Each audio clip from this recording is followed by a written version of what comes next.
Dynamics of circular motion. So in this several cases are there.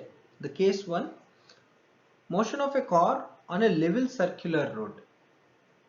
So just imagine a situation, a car is moving on a flat circular path. So here, to take a safe turn, friction will support the car to change its direction.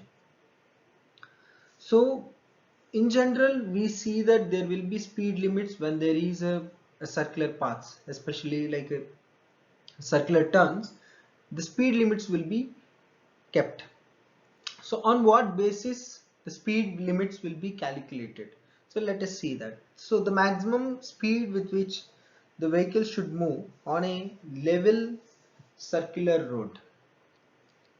So let us see the diagram here, so we can understand. So here the vehicle is moving on a flat circular path. Let its mass be m. So its own weight will act downward towards to the center, and normal also will act upward perpendicular to the surface of the road. And here the friction will support the vehicle to change its direction. So friction is nothing but the centripetal force here.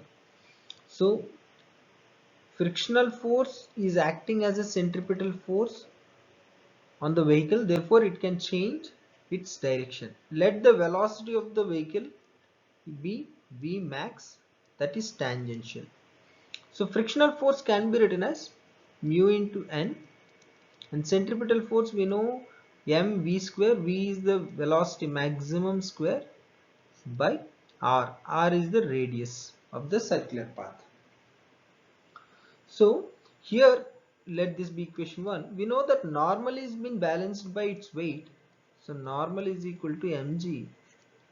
So let us substitute 2 in 1. So what you get? Mu into mg is equal to m v max square by r. Get cancelled. So finally what we get? V max square is equal to mu rg. Therefore V max is equal to under root of mu rg. So this is the maximum velocity with which the vehicle should move on a level circular road. So that will be depends upon the coefficient of friction between the tires and the road, and radius of the circle, and acceleration due to gravity.